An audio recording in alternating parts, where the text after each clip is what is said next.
Hello tout le monde, j'espère que vous allez bien ce matin et que vous êtes bien réveillés. Alors tout simplement pour partager avec vous ce matin dans cette vidéo le compte rendu du diagnostic sur des CV que nous avons effectué hier. Alors hier le 27 mai 2022 à 20h nous avons effectué des diagnostics sur des CV. Et au sorti, nous avons fait un recueil de certains constats qu'on avait vraiment envie de partager avec vous ce matin. Alors, pour ceux qui ne me connaissent pas, je suis Léonie Fonko, votre assistante en ressources humaines. Notre but ici est de vous aider à intégrer un monde professionnel et avoir un super parcours. Bienvenue également sur Solution Job RH. Si c'est votre première fois de passer par ici, je vous invite à déposer vos valises, à vous abonner afin de ne rater aucune des notifications.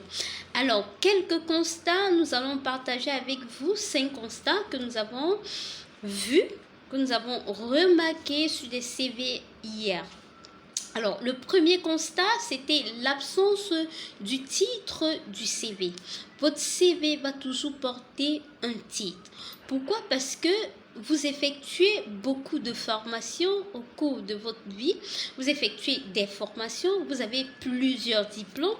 Donc, vous deviez, lorsque vous êtes en train de rédiger votre CV, vous deviez mettre un titre pour que le jour où vous êtes en train de postuler, qu'on sache ce que vous recherchez. Par exemple, le titre, c'est généralement le poste visé, qui peut être gestionnaire de stock ou directeur financier ou contrôleur,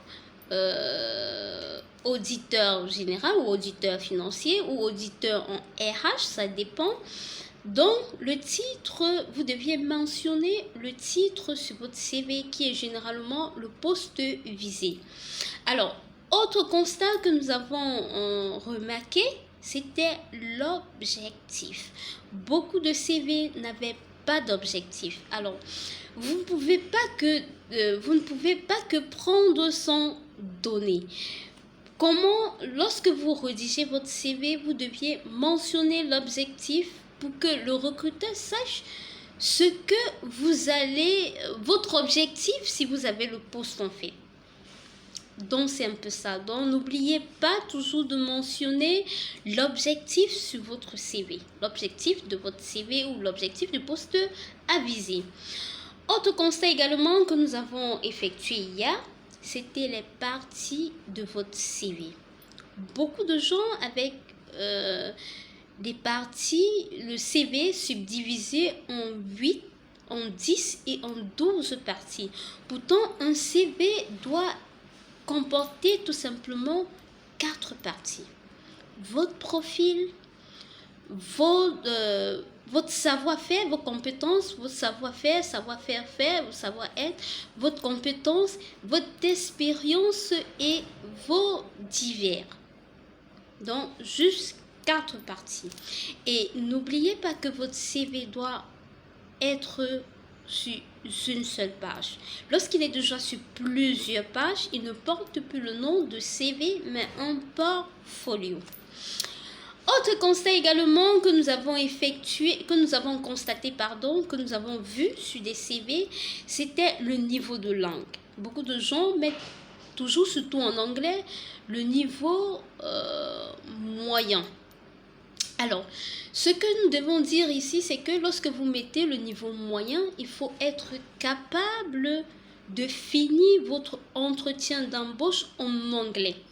Ou encore, vous deviez être capable de faire une réservation dans un hôtel. Vous deviez être capable de tenir une conversation au moins sur 1 minute ou 2 minutes en anglais.